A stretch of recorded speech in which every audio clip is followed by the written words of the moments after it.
Boa noite, irmãos, amigos.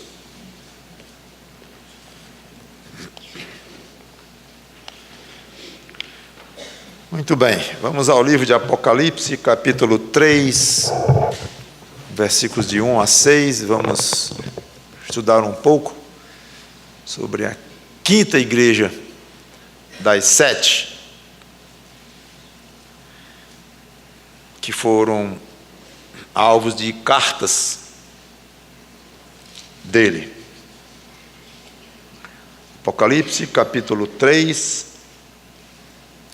versículos de 1 a 6. Sempre concentrados em aplicar para nós hoje o que pudermos aprender destas cartas e de cada texto, na realidade, do livro de Apocalipse. Então, Apocalipse capítulo 3, versículos de 1 a 6, diz: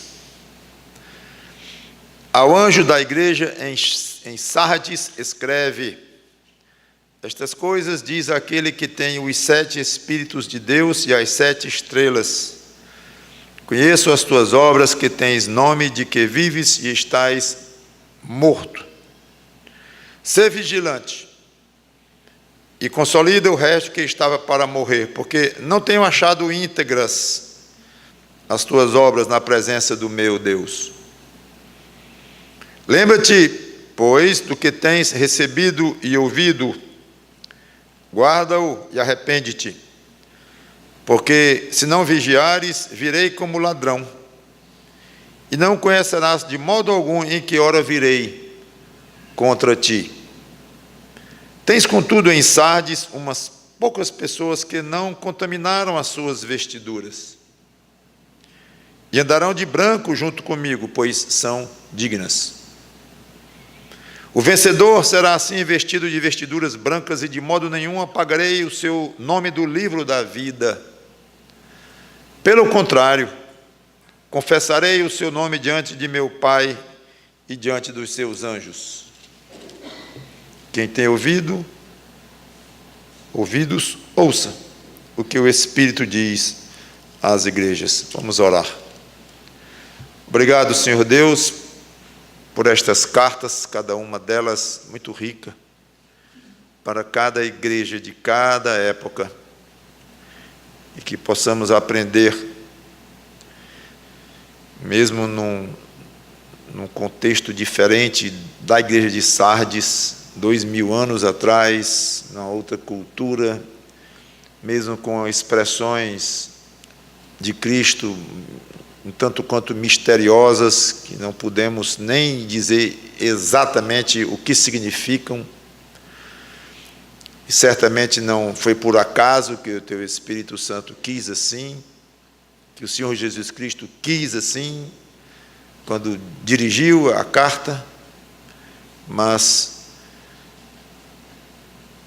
há lições claras para nós, mesmo com as coisas nebulosas, sem explicações para nós exatas.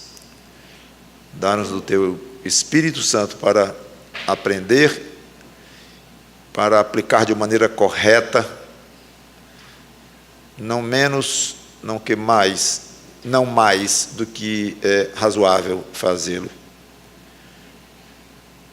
Dá-nos o Espírito, a vontade de sermos cada vez mais fiéis a Ti, como igreja. Em nome do Senhor Jesus Cristo, te peço e te agradeço. Amém. Sardes era uma igreja rica, bem situada economicamente, que tinha sido mais famosa no passado. Há toda uma história sobre Sardes que eu acho que não é o caso de abordar.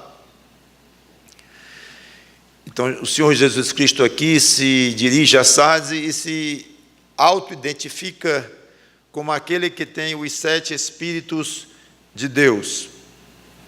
Uma expressão misteriosa, difícil, não sabemos exatamente o que significa. As duas sugestões mais comuns são de que seria uma descrição da sabedoria plena e total do Senhor Jesus Cristo, com a qual ele se dirige à igreja.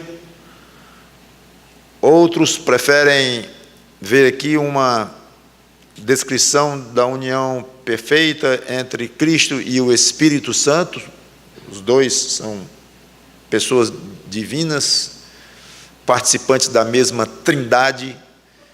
Então, alguns acham que pode ser uma referência à perfeita comunhão de Cristo com o Espírito Santo, como Cristo tanto enfatizou sobre a sua comunhão com o Pai, lá em João 17, por exemplo. Então, alguma referência, obviamente, a alguma característica do Senhor Jesus Cristo com relação à sabedoria de Deus ou ao próprio Espírito Santo de Deus, terceira pessoa da Trindade, uma coisa ou a outra. 7 estrelas, aquele que tem as 7 estrelas, já foi lá em capítulo 1, versículo 20, ele mesmo já explicou, Jesus, que se refere aos anjos das igrejas, que nós interpretamos como os pastores da igreja. Então, toda carta desta é dirigida ao anjo da igreja tal, Em primeira instância, então, ele se dirige ao pastor, mas, obviamente, tendo por trás a igreja inteira, ou o pastor como uma pessoa representativa da igreja. Então, lembrando que ele tem nas mãos os 7 pastores, cada pastor de cada igreja daquela estava na mão dele, sob o controle dele, tinha que dar satisfação a ele, prestar contas a ele, uma lembrança da total autoridade e supremacia dele com relação aos pastores, e uma vez com relação aos pastores, óbvio, com relação às próprias igrejas. Ele já entra com repreensão muito forte, à igreja de Sardes. Conheço as tuas obras, que tens nome de que vives e estás morto. Nome de que vive talvez seja o simples fato de ter o nome de igreja de Sardes. Igreja o que é? Uma reunião de pessoas salvas em Cristo e tal, que adquiriram vida eterna pela fé. Então, obviamente, os crentes da igreja, desde a fundação da igreja, ensinavam e diziam o que se constituía numa igreja, que eram pessoas que tem vida eterna e tal. Então, é a igreja que tem nome de que tem vida, é a igreja em Cristo, mas estava morta. Há uma dificuldade nas interpretações se essa parte que estava morta se referia a não crentes, mortos espirituais, que faziam parte da igreja, eram crentes nominais apenas, mas não de fato, eram membros, mas não eram pessoas convertidas. Segunda opção, eram crentes, mas cuja vida de serviço, utilidade, estava morta, sem sentido algum. Essas duas maneiras de ver têm sentido, e é curioso como tem alguns estudiosos, comentaristas, e que falam de um jeito, aí passam um pouco para o outro jeito, e falam de um grupo, falam do outro grupo, como se estivesse ali hesitando entre um e outro, porque não se sabe exatamente. E muitas vezes é muito complexo se perguntar. O autor sagrado aqui, Novo Testamento especialmente, está se referindo a crente ou a não crente? Porque se for a crente, então tem implicação tal. Se for não crente, tem implicação tal. Essa pergunta às vezes tem sentido e às vezes não tem. Às vezes não leva a muita coisa. E a melhor maneira de encarar esse problema é assim, penso eu faço assim. Uma igreja tem pessoas de todo tipo, Tem pessoas salvas, de fato, convertidas. Dessas pessoas salvas, convertidas, tem algumas que têm uma vida digna como crentes, coerentes com o testemunho de salvos em Cristo. Uma vida que é visível, uma transformação espiritual. Outros que são crentes também, mas têm uma vida muito fraca. Praticamente, ou sem nenhuma obra. Quando eu digo obra, é sem um fruto de serviço. É só o nome. Diz que é crente. E tem uma vida moralmente digna. Como muitos não crentes têm a vida moralmente digna, são pessoas decentes em termos humanos, cidadãos de bem, como se conhece. Então são crentes convertidos de fato, mas que são iguais descrentes, cujas vidas são vidas corretas, que tem milhões por aí. E tem aqueles que se dizem crentes e não são crentes, coisa nenhuma, nunca foram. É uma mescla. Toda igreja vai ter essa mescla, vai ter essa mistura de pessoas. Então, não é raro vermos o autor sagrado se dirigindo a uma igreja e se refere agora ao tipo 1, depois ao tipo 2, e aquele que está lá e nem crente ou então aquele que é um crente de fato, mas com obras muito fracas e com a vida praticamente morta, de frutos. E o apóstolo Paulo, o autor de Hebreus, por exemplo, não vai dizer, olha, eu estou falando aqui, é daquele tipo tal, que parece que é crente e é mesmo, mas não tem vida. Então, não, eu estou falando agora, é daquele que não é crente. Ele não vai ficar dizendo o tempo todo. Então, o melhor é saber que a carta, ou no caso de ser uma epístola de Paulo, ou o livro de Hebreus, que traz essa dificuldade, ela é dirigida para uma igreja que tem todo tipo de pessoas ali dentro. Claro, todas se confessando crentes. Quando eu digo todo tipo, tem salvos e não salvos. E os salvos, alguns visivelmente transformados, e outros que não tem nada para mostrar, a não ser a boca, insistindo que são crentes, quase teimosamente. Mas sem vida de serviço para mostrar. Então é mais ou menos assim como nós deveríamos encarar aqui. Mesmo assim, eu vou tender aqui, eu vou para o lado de considerar morto aqui, não alguém perdido, mas alguém sem obras, sem serviço, com a vida infrutífera, que tinha apenas a fama de ser crente, mas a vida é só uma carcaça de crente. Embora seja crente de fato, mas sem vida para mostrar. Eu vou ter essa tendência, mas sem puxar muito para este aspecto. Por que Jesus diz algo tão duro no começo da carta logo? Eu te conheço. Eu conheço as tuas obras. Tens nome de quem vive, estás morto.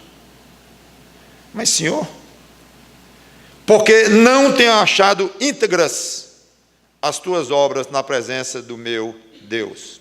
Bonito dizer na presença do meu Deus. Lembrando que todos os crentes têm que dar conta diante do Filho Jesus Cristo, diante do Pai. Tudo chega ao Pai através do Senhor Jesus Cristo. Então, na presença do meu Deus, eu estou envergonhado. Estou falando só em termos de Cristo não vai se envergonhar nunca, mas a forma de dizer assim, eu tenho que chegar diante do meu Pai e apresentar as obras de vocês, mas que decepção, que tristeza. Eu não tenho achado Não é que eu não tenho mostrado a ele as obras, não. Talvez fosse melhor até nem mostrar.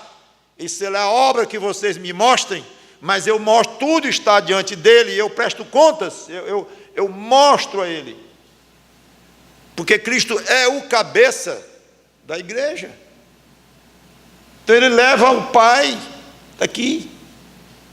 O que a minha igreja tal, a minha igreja tal, a minha igreja tal. Isso aqui é meio misterioso, porque dá a ideia que ele tem muitas igrejas, mas é uma igreja só que distribuída em termos de igrejas locais. E cada igreja local, num certo sentido, é uma igreja única. É meio misterioso isto. Então ele se dirige e diz assim: eu estou apresentando diante do Pai porque tenho que apresentar, mas tá. Isso não são obras, não tenho achado íntegra as tuas obras. O que estava acontecendo? O que estava desagradando tanto ao Senhor Jesus Cristo? Parece que é duas coisas. Primeira, a igreja não estava realizando bem as obras como igreja, o andar da igreja. É importante saber, a palavra íntegra aqui. Não acho, não é que eu não acho, teria sido melhor, na minha opinião, a palavra incompleta, porque íntegra significa, no grego, completa, plena, completada, uma coisa que foi terminada, uma coisa. A melhor palavra é completa. Eu não tenho achado completas as tuas obras, como se fosse, estão pelas metades, estão só os pedaços, algo mais ou menos assim. Então, de alguma forma, as obras daquela igreja, as atividades daquela igreja estavam incompletas, sem qualidade cristã, sem sal, sem esforço, com hipocrisia, sem resultados. Não sabemos exatamente onde estava o problema, ou os problemas que resultavam numa avaliação dessa tão forte do Senhor Jesus Cristo. Essas obras de vocês estão tudo despedaçadas, não estão completas, coisa nenhuma, está muito ruim. Segundo motivo, no versículo 4, como eu já li, e vou, claro, comentar, ele elogia alguns povos que não contaminaram as vestes. Então, isso significa que muitos, sim, contaminaram as suas vestes. Então, esse é o segundo motivo. De uma maneira indireta, a gente chega a essa conclusão. Se poucos não contaminaram, muitos contaminaram, não é que era outro problema, é uma outra forma de descrever o problema de ter nome de vivo e estar morto, das obras estarem incompletas, aos pedaços. Não estavam, haviam contaminado as suas vestes. A Bíblia retrata, e dá vontade de dar um pequeno passeio pela Bíblia sobre essa questão de vestidura, mas não vou fazê-lo. A Bíblia retrata o salvo em Cristo como alguém que foi lavado no sangue de Jesus Cristo e recebeu o manto da justiça, branco, sem mancha, ideia de justiça e de pureza, a brancura. Então, contaminar as vestes seria andar de modo impuro, se amoldar ao mundo. Então, uma conclusão que a gente chega é que muitos crentes ali em Sardes estavam com a vida mundana, obras fracas, uma vida morta em termos de serviço, de utilidade a Deus. Esse era o quadro que o Senhor Jesus Cristo pintou ali da igreja. Não falou em doutrina dessa vez, não falou no problema de suportarem falsos mestres ali dentro, heresias. Era a vida da igreja estava muito, muito ruim, parecida com o mundo. Igreja só no nome, só na aparência, mas não funcionava como um organismo vivo. duas providências ordenadas: ser vigilante. Versículo 2. Então parece que havia esperança. E Jesus exige atenção da igreja. Observem, acordem, vejam. No versículo 3, ele repete. No meio do versículo 3, ele diz: porquanto, se não vigiares, segunda vez, então, a importância de vigiar. E é fortíssima a ênfase que a Bíblia dá na necessidade do crente vigiar. Várias passagens no Antigo Testamento eu poderia citar quanto à necessidade de Israel, especialmente, vigiar. E no Novo Testamento eu quero citar 3. O próprio Senhor Jesus Cristo. Além de essa específica para Sardes, mas lá em Mateus, capítulo 24 e 42, uma passagem bem conhecida, eu posso ler. Mateus 24 e 42, quando ele diz: portanto, vigiai, porque não sabeis em que dia vem o vosso Senhor. E continua a passagem, não vou examinar o contexto, mas olhando a necessidade de vigiar, estejam atentos. O apóstolo Paulo, lá em Atos, capítulo 20, já no final do seu ministério, naquele famoso discurso aos presbíteros de Éfeso, já indo para Roma, onde seria preso.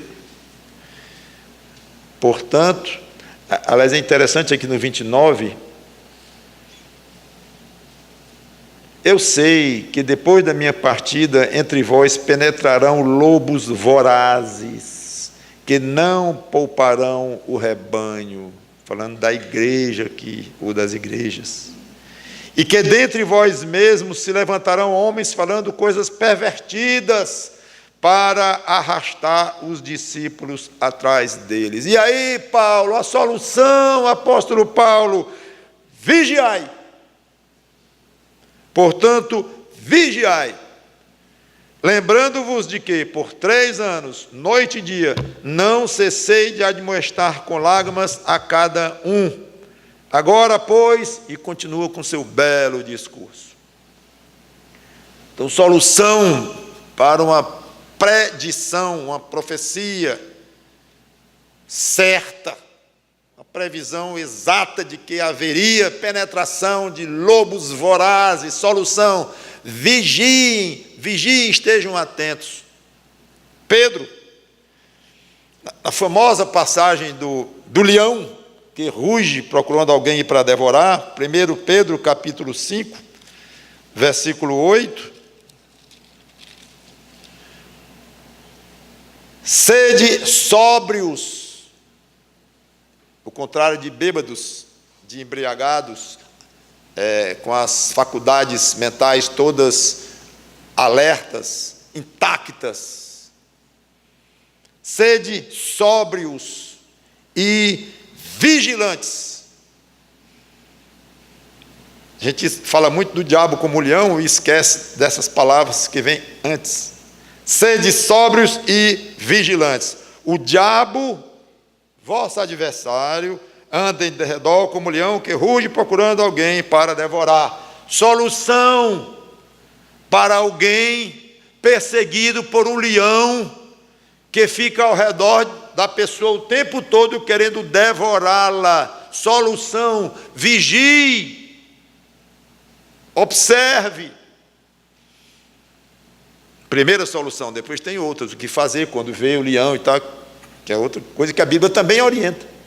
Quando o crente está diante de uma tentação e tudo, tem as instruções, que eu não vou entrar nisso agora, mas eu quero lembrar a importância fundamental da vigilância.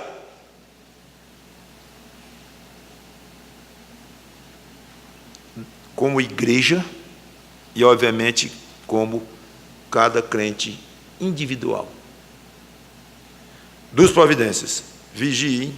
Segundo, consolida o resto que estava para morrer. Nunca gostei dessa palavra consolida aí nessa versão, nunca. Nunca me trouxe nenhum esclarecimento, ao contrário, trazia confusão. O que isso quer dizer? Consolidar é uma palavra até muito pouco usada no português. Aí fui para o dicionário lá e significa fortalecer. Fui para a Nova Versão Internacional e está lá, fortalecer. Perfeito. Então, a tradução excelente. Melhor do que consolidar. Fortalece. É exatamente isso que significa aqui a palavra. Fortalece o resto que estava para morrer. Opa! Tinha alguma coisa ainda que estava no processo e que poderia ser parado, contido ainda. Havia chance. Aqui está uma dificuldade extra. Esse resto, nós temos a tendência de achar que são o quê? Pessoas. O restante dos irmãos que estavam para morrer nas suas obras, no seu serviço, na sua vida, fortalece-os. A maioria dos estudiosos, num nível mais profundo, que eu só posso repetir, acha que a palavra aqui é neutra. Nem todos acham assim, mas a maioria acha que é a palavra neutra. Então, seria algo como, não se dirigindo diretamente a pessoas, se referindo a pessoas, mas a algo como fé, a pureza, que daria quase no mesmo. Consolida o resto das coisas que estão para morrer, mas que ainda prestam. Que coisas? Aí coisas neutras. Fé, a pureza, a paciência, a insistência e muitas virtudes espirituais, já que seriam coisas neutras, não se referindo a pessoas. E se referirem a pessoas, que pode ser também, então, óbvio que está se referindo a pessoas crentes, porque um crente não pode morrer espiritualmente. Então, se alguém estava para morrer espiritualmente, se fosse o caso, não pode ser um crente que ele não morre. Então, não teria sentido ele morrer espiritualmente. Seja como for, tinha um grupo que não tinha esfriado, embora estivesse no processo. A ideia é esta aqui, claramente, sendo neutro, ou sendo masculino mesmo, ou feminino, se referindo a pessoas. Pessoas que estavam crentes, que estavam com perigo de morrer nas obras, no serviço. Seja como for, essa deterioração parece que podia ser interrompida. Isso aqui é claro. O bom é quando a gente vê coisas ao lado de alguns detalhes que a gente não sabe precisar, tipo, é neutro, não é neutro a palavra e tal, mas tem coisa que a gente pode se basear com os dois pés de firmeza. Então, essa é uma. É óbvio que o Senhor Jesus Cristo dá a entender aqui, claramente, que havia um grupo, ainda que se mantinha fiel, e que haveria ainda uma forma de segurar este declínio tão forte. Essas duas providências de Jesus Cristo, que ele mandou, ser vigilante e fortalecer o que estava para morrer, só tinha um objetivo: melhorar as obras da igreja, tornando as obras da igreja mais íntegras, mais, usando agora a palavra, mais completas. E isso aqui é um alerta para as igrejas de hoje, fantástico. Essa que fala nas obras, na necessidade do serviço, do trabalho a Cristo, feito pela igreja, deve ser sempre o melhor possível. Então, a igreja tem cultos, que os cultos sejam os melhores que a igreja, na condição que tem, na circunstância que tem, os melhores cultos que a igreja tem condições de prestar. Tem pregações, tem aulas, tem ensino. Igreja, trate de providenciar um jeito para que as pregações, as aulas, os ensinos, qualquer tipo de ensino, de transmissão de ensino, seja da melhor qualidade possível em termos de consonância com a palavra de Deus. Faça de uma maneira completa, de uma maneira séria, de uma maneira perfeita, o mais que puder. Não faça de uma maneira relaxada. Tem música na igreja que seja uma música de alta qualidade, como a igreja entende que é música de alta qualidade. Eu sei que tem igrejas que acham que música de alta qualidade é assim, a outra acha que é assado. Tudo bem, cada um vai dar contas diante de Cristo, mas você, igreja A, acha que música de alta qualidade é assim? Achamos. Pois faça. É isso, faça. Eu vou considerar isto, Cristo falando. É assim que você acha que música deve ser feita em igreja? Pois faça, e se esforce, e invista, e tente, e lute, porque eu quero este tipo de música, que vocês acham, pelas Escrituras e com sinceridade de coração, que seja a melhor música que vocês acham que eu mereço, e o Pai, e o Espírito Santo. Tem atividades outras, evangelísticas, missionárias, façam de uma maneira completa. O melhor que vocês podem fazer. Obviamente que esse melhor vai variar de igreja para igreja, de circunstância para circunstância, de tamanho da igreja, da condição financeira e mil outras variáveis. Mas cada igreja trate de fazer o melhor possível.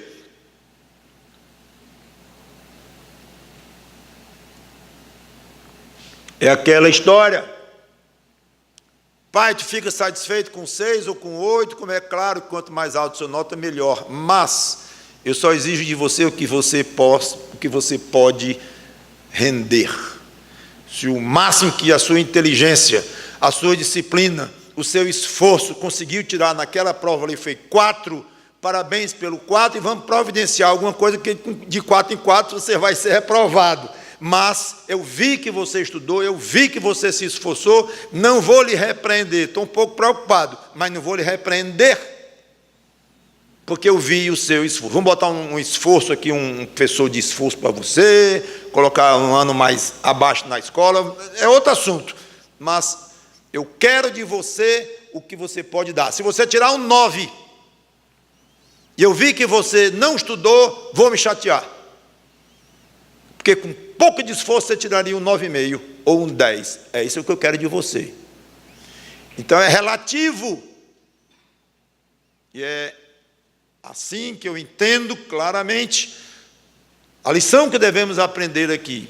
O Senhor Jesus Cristo quer olhar para a Igreja Batista Luz do Mundo e dizer, e avaliar, esta igreja está fazendo através dos seus membros, individualmente e coletivamente, as obras desta igreja estão completas, estão fazendo o que eles podem, estão se esforçando, estão levando a sério o fato de ter nome de vivo. Quando nós botamos aqui em letras enormes, Igreja Batista Luz do Mundo, significa aqui está um grupo de pessoas salvas pela fé, e que eram mortas em seus delitos e pecados e receberam vida eterna em Cristo. Não é isto? O que nós anunciamos aqui, Igreja Batista, não é isso que nós queremos dizer? Isso não é a definição de uma igreja, definição neotestamentária de uma igreja? Pode até tirar a palavra batista, porque já é questão de denominação e tudo, fica só com igreja mesmo, igreja. No sentido neotestamentário, o que é? É um conjunto de pessoas vivas. Então, só em colocar o nome igreja, nós já temos nome de vivos. Então, o Senhor Jesus Cristo vai querer olhar aqui e dizer, vamos ver se estas obras estão coerentes com a igreja que se diz viva em mim. É isto. E olhando em termos de cada crente, cuide para que suas obras, sua vida, seu serviço seja o melhor possível. Seu testemunho seja o melhor possível. Seu serviço seja o melhor possível. É muito diferente o que o Senhor Jesus Cristo espera de um pastor que tem como chamada preparar pregações e tomar conta do rebanho e tal, inclusive vive daquilo. É diferente o que ele vai exigir de alguém que trabalha 10 horas por dia para poder sustentar a família, por exemplo. Então, em termos absolutos, as exigências serão bem diferentes, ou de um crente muito inteligente e outro ao qual Deus não deu muita inteligência. As exigências serão diferentes quanto à percepção da doutrina, do ensino, capacidade de ensinar numa classe. São diferentes. Um deu capacidade de língua e se tornou um perito nas línguas originais da Bíblia, já o outro não aprende nem o I love you. São diferentes as exigências, o testemunho que um crente pode dar, o dinheiro que um crente pode dar para a obra missionária ou para ajudar outras pessoas, vai variar demais. Então ele vai querer ver que aquele crente esteja dando e abrindo mão do que é seu, doando, ofertando, algo que para aquele crente em particular, o Senhor Jesus Cristo olhe e diga assim: gostei, obra boa, completa, esse está comprometido comigo, na área financeira. Aí olha aqui para o outro, que dá 10 vezes mais do que aquele que Cristo acabou de elogiar, olha para um que está dando 10 vezes mais, assim, que decepção. Tudo incompleto aqui, isso é valor que dedique para a minha causa, para a minha obra, para o meu serviço, esse valor aqui, é um valor grande, mas proporcionalmente ele olha e diz assim: não gostei, obra incompleta. Você deu, eu sei que você deu, você até para onde foi, sei tudo. Não precisa nem mostrar o comprovante da transferência bancária, não, eu sei. Incompleto. Seu testemunho na faculdade, incompleto. Ou completo, gostei de ver, você é tímido, eu sei o quanto você é tímido, e conseguiu abrir a boca e dizer: eu sou crente em Jesus Cristo, na frente de 15 colegas. Eu sei o que aquilo significou para você, meu filho. Parabéns, que obra. O outro fez um discurso na classe de 100, mas se acovardou na hora de falar e disse palavras meio escondidas sobre Cristo, não deu um testemunho digno de um crente, foi frouxo. E o Senhor Jesus Cristo diz assim: incompleto, te dei o dom da palavra, não te dei timidez nenhuma, tu és extremamente desinibido, chegou lá na frente de 100 pessoas, podia ter dado um show ali de fidelidade a mim, e aquelas coisinhas que tu disseste, ele está certo, não mentiste a meu respeito não, mas aquela coisa que tu diga é suficiente, é incompleto. E dá o que pensar. E esta pregação aqui, se nós ficarmos com uma palavra na cabeça, para mim está ótimo. Incompleto. Porque uma coisa eu garanto: o Espírito Santo não fez em você uma obra incompleta. Se Ele lhe salvou, Ele lhe salvou. E você vai para o céu. E é bom dizer, né? Crente não perde salvação. Que ótimo. Por quê? Porque o Espírito Santo não faz obra incompleta. Quando Ele quer salvar, Ele salva. Há casos em que Ele inicia um trabalho de como é que eu vou dizer, amolecimento de coração, coisa assim, mas ele não termina o processo, que ele não quer. Então, ele como que abortasse o que seria um novo nascimento. Isso tem nas Escrituras. Mas é algo que ele faz de uma maneira absolutamente consciente, diz que faz, é difícil estabelecer quando é um caso ou com outro, mas não fica pendurado alguém que é crente ou não é, que só no dia final vai ser resolvido. Não, nós não sabemos. Mas Deus tem aqueles em que Ele cortou a chance de ser salvo em vida, em que Ele encerrou o processo. Então, colocando essa ressalva, deixe-me voltar a dizer: alguém não é salvo em Cristo, ou alguém foi alvo do trabalho do Espírito Santo de salvação, e o trabalho de salvação não fique completo, ele vai até o fim. Ótimo, muito bem. Então está aí você, um salvo, com um trabalho completo feito na sua alma, e você fazendo um trabalho, por sua vez, a Deus, incompleto, fraco, relaxado, no mau sentido da palavra relaxado, muito aquém do que você teria condições de fazer, e se torna um servo inútil. Servo, mas inútil. Libertado das garras do diabo, livre, mas que cruza os braços e não trabalha para o Senhor Jesus Cristo. Não trabalha. E se fala, é muito aquém do que poderia. Se serve, é muito aquém do que poderia. Muito aquém, muito aquém. Estuda para um concurso, para um vestibular. Mas na hora de estudar as Escrituras, ou para aprender, ou para ensinar, a igreja precisando tanto de alguém que ensine, por exemplo, não se digna. Inteligente, entende tudo de informática, de computador, de química, de biologia. Mas na hora de aprofundar, para dar uma aula para um menino de 10 anos de idade, não tenho tempo, não sei o quê, não tenho saúde, aí vem. Tudo bem, meus irmãos, cada um sabe os motivos, os reais, os não tão reais.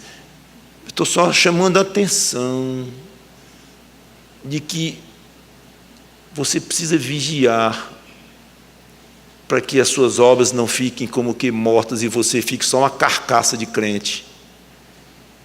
E que Cristo olha assim, muito incompleta essas obras. Está morto esse aí. Não é espiritualmente, não.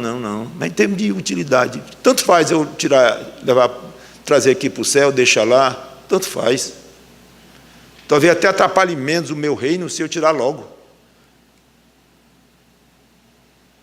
Cristo tira crente do mundo, quando ele acha que está atrapalhando mais do que ajudando. Bota de cama. Lembra-te, pois, do que tens recebido e ouvido. Versículo 3. Solução. Vigiar. Fortalecer o que estava para morrer. Agora mais uma. Lembra-te do que tens recebido. Aqui todo mundo concorda. Se trata do Evangelho, da palavra de Deus. Tudo que está incluído na palavra de Deus. Lembra-te do que tens recebido e ouvido. Guarda-o. É interessante. Lembrar não é um fim em si mesmo. É um meio. O objetivo é obedecer, guardar. Esse guardar, viu? Não é guardar dentro do bolso, não. É cumprir. Guarda bem dentro do armário e tome chave, dentro de um cofre. Não é assunto nesse aqui, não. Esse guardar aqui é preserva. Enquanto faz, enquanto cumpre, enquanto obedece. Esse é o sentido. Guarda, mantém com você, funcionando. Então, se lembre do Evangelho que você ouviu de alguém, você recebeu esse Evangelho um dia, exerceu fé em Cristo, guardou por um tempo, aí depois deixou de obedecer. Só que, para um crente em pecado, ou com a vida fraca, mesmo depois de se lembrar das Escrituras, como tudo começou, como é que foi na sua decisão, como é que foi na sua conversão, mesmo depois de se lembrar de tudo, e mesmo depois de resolver obedecer, ou voltar a obedecer de maneira mais bela, mais agradável a Deus, falta uma coisa. Eu vou ler do texto. Lembra-te, pois, do que tens recebido e ouvido, guarda-o e arrepende-te. Não para salvação, como já comentei, que eu ia ir para o lado aqui de considerar esses que estavam como que mortos, aliás, mortos, mas em termos de serviço de vida. Então, dentro da nossa interpretação, não para a salvação, mas voltar à plena comunhão com Deus, como tinham depois de se converterem. Se arrependa do caminho que você tomou. Começou com o nome de vivo, e vivo você é mesmo, e com a vida mostrando que estava vivo, e com boas obras, com serviço, aí foi deixando, se parecendo com o mundo, deixando contaminar as vestes, foi. Arrepende-te. Quem está em pecado deve se lembrar de como o Evangelho chegou até ele. Ser fiel à decisão inicial de seguir os padrões divinos, e arrepender-se dos maus caminhos que tem seguido, do relaxamento, da preguiça. São passos imprescindíveis para retornar à comunhão com Deus.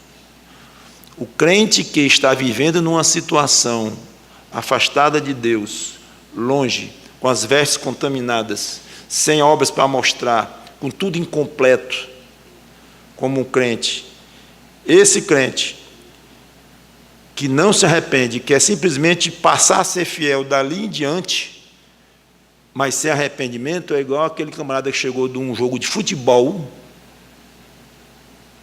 2 da tarde, aí de lá ele precisa ir para o aniversário, e não tem tempo de tomar banho, e tome perfume por cima do suor.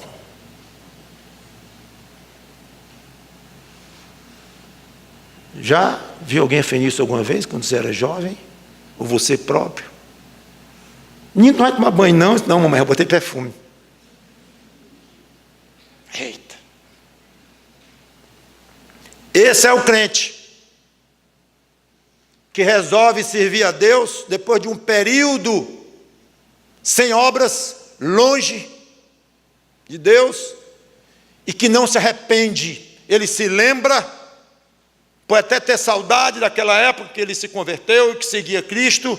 Daqui para frente eu vou fazer isso de novo, e eu quero ser candidato à igreja, eu quero isso, eu quero aquilo. Pera, não é assim não. Vai tomar banho. Vai tomar banho diante de Cristo. Vai se arrepender. Chegue limpo diante dele. Senhor, quero usar as minhas vestes de novo. As outras estavam muito sujas. Quero me perfumar para valer agora com o perfume do teu serviço, de fato, do meu esforço, do meu trabalho, da minha luta. Aí é bonito. Ameaça. Se não vigiares, virei como ladrão, e não saberás a hora em que virei contra ti. Novamente a ordem para vigiar, como já tinha dito que ele repetiria. E agora ele ameaça uma intervenção de surpresa, sem ninguém notar. E o resultado será devastador. O fim da igreja. Destruição da igreja. Curioso é que a gente, quando fala numa igreja que se acabou, que se destruiu, a gente pensa, mas como é que pode? O diabo é muito poderoso, destruir a igreja de Cristo e tal. Não é bem assim, não. Quem que destruiu foi Cristo. Pode ter usado o diabo, muitas vezes ele usa mesmo, como instrumento dele, mas a decisão de eliminar, de destruir, é Cristo, é dele. Ele fala em vir, ele diz, venho contra ti. Vigiar, estar atento, olhar para o lugar certo, que é como um vigia deve fazer. O que adianta o vigia olhar para um lugar onde não vem o ladrão nunca, e o inimigo não vem nunca, só vem do outro lado, e o vigia é tão voador que ele fica olhando a noite todinha para o lugar errado. Adianta, coitado, os olhos assim, grelado, não é para o lugar errado. Lá vem o inimigo nas costas, não adianta. Então o vigia tem que estar atento, e ele tem que olhar para o lugar certo, e tem que avisar aos outros. Perigo à vista, avisa, toca torneta, grita, sei lá, o que for combinar, toca tambor, o que for, mas avisa. Tem perigo à vista, e luta. se o inimigo vier mesmo me atacar para valer. Então, cada ponto desse é um elo importante na corrente de uma igreja que fica firme. Qualquer elo desse que se parte, acabou-se. Se não vigiar, se olhar para o lugar errado, se não avisar uns aos outros. Eu quero já, estou perto do fim, eu quero já ir para o versículo 4. Aí ele elogia uma pequena minoria. Tens, contudo, em Sardes umas poucas pessoas que não contaminaram as suas vestiduras, estavam andando corretamente, não se amoldaram ao mundo, produzindo boas obras, mostrando vida espiritual, com um contraste aqui muito grande com o outro grupo. 2 grupos de crentes, um com a veste toda manchada, contaminada, obras mortas, e os outros que não contaminaram, que estão firmes com Cristo. Com 2 irmãos que saem de casa tudo limpinho, vão brincar no vizinho. Quando volta, um continua limpinho, o outro todo imundo, rasgado, maltrapilho. A mãe pode olhar e falar muito de um e de outro só em olhar. Só em olhar. Sair iguais para brincar. Brincaram do mesmo jeito e um voltou inteirinho, até limpo, e o outro só o bagaço. É uma tristeza o Senhor Jesus Cristo olhar para uma igreja e ver só sujeira, vestes ruins, sujas, só aparência. Andarão de branco juntos comigo.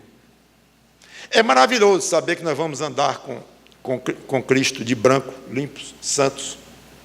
Mas para mim, o mais gostoso nessa frase aqui, sabe o que é? O comigo. Esse comigo é que é gostoso. Andarão de branco. Já é muita coisa. Vestidos de justiça, purificados, santificados totalmente, eternamente santos. É muita coisa para seres pecadores como nós. Já é muita coisa. Mas como se fosse pouco, ele diz, andarão juntos comigo. Não é juntos uns com os outros, mas juntos comigo. Que coisa espetacular! Nós ficamos satisfeitos quando temos a oportunidade de estar ao lado de alguém que a gente considera ou importante, ou que a gente admira de alguma maneira, ou coisa assim. Se a gente ao menos pudesse imaginar o que é caminhar, estar junto com Cristo. Creia nisto, meu irmão, minha irmã.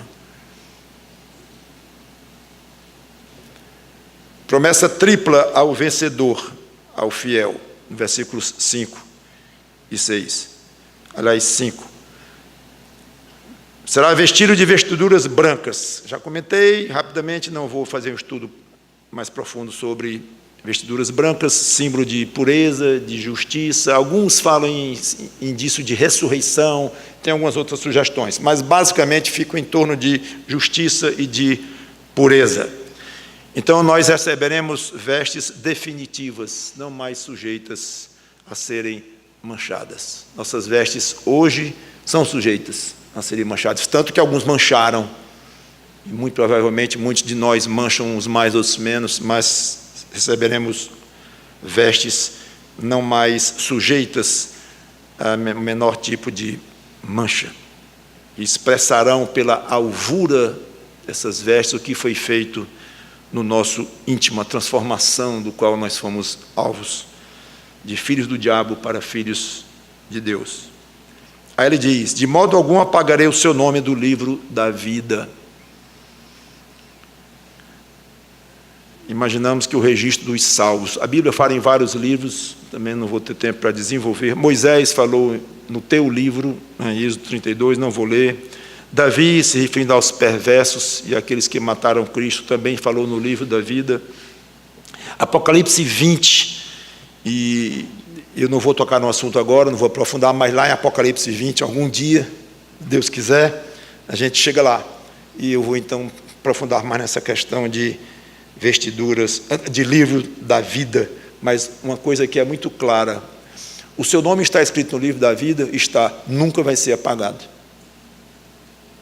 Nunca vai ser apagado. Agora, ande com justiça, ande com dignidade, Seja digno, que Cristo disse, serão dignas. Seja digno disso. Uma dignidade em Cristo, mas dignidade. Confessarei o seu nome diante de meu Pai e dos seus santos anjos. Uma referência direta a Mateus 10, que eu não vou ler também. Todo mundo gosta quando o seu nome é citado de uma maneira positiva em público, pode ser numa rodinha, pode ser num grupo maior, pode ser até mesmo de uma maneira bem pública, quando o seu nome é referido de uma maneira elogiosa ou positiva ou honrosa. Não tem quem não goste de ouvir o próprio nome desta forma. Imagine o seu nome sendo pronunciado em alta voz pela boca do próprio Senhor Jesus Cristo, diante do Pai e diante dos anjos de Deus. É um prazer além da nossa imaginação. Quem tem ouvidos, ouça o que o Espírito Santo diz às igrejas. Meus irmãos, vale a pena ser incontaminado do mundo.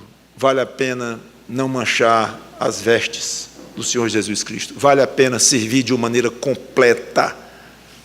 E quando começar uma obra, termine, se puder. Pelo menos trate diante de Deus e faça do seu testemunho alguma coisa belo, progressivo, cada vez mais bonito, e o seu serviço cada vez mais firme. Seja pouco, seja muito, não é quantidade que estamos falando aqui, deixei claro isso, eu acho. Não é questão de tamanho, de quantidade, mas é de qualidade, independente do tamanho, em que Cristo vê o seu coração envolvido, vê o seu esforço, vê a sua vontade de ser um crente completo. Completo. Ser um crente incompleto desagrada ao Senhor Jesus Cristo. Mas, pastor, todos nós somos incompletos de uma maneira ou de outra. Concordo.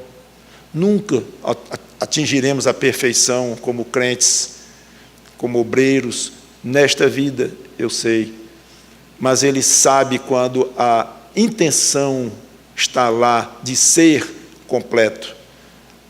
O prazer de ser completo, fazer questão de ser completo, se comprometer para ser completo até onde puder, isso é muito valioso aos olhos do Senhor Jesus Cristo. Não leve a vida cristã como mais uma característica da sua vida que faz parte do clube tal, ou da grupo tal, ou disso aqui, ou daquilo lá, do condomínio tal, mais uma coisa na sua vida é fazer parte da igreja tal, e assim você vai levando os seus dias. Não faça assim não, não faça assim não. Seja um crente completo. E você que não tem Cristo, corra aos pés dele e busque a salvação, porque do contrário, seu nome não estará no livro da vida. Do contrário, o seu nome não vai ser pronunciado por Cristo diante do Pai, como alguém que é dele. Do contrário, você não vai andar junto com ele de branco, nem de preto, nem de amarelo, nem de verde, de cor nenhuma. Porque com esse tipo de andar aqui, em termos de companhia e tudo, no inferno, não vai ter a companhia do Senhor Jesus Cristo. Ele tem o controle do que acontece lá, ele manda no que acontece lá, ele é soberano sobre tudo, mas ele não está lá no sentido de fazer companhia aos que estão lá. Ao contrário, uma das principais características do inferno é distanciamento de Deus. Você quer viver longe de Deus, como você viveu a vida toda aqui, e fez questão de não entregar sua alma para o Senhor Jesus Cristo, é assim que você prefere, não tem problema. É assim que vai acontecer. Você vai ficar longe de Cristo como você quis viver aqui, 50 anos, 40, 30, 80, você vai ficar agora eternamente longe de Cristo. Então, não vai andar com Cristo, de hipótese alguma. Mude isto, corra aos pés dele, se arrependa, peça perdão e seja imediatamente vestido com vestes alvas de salvação. Vamos orar.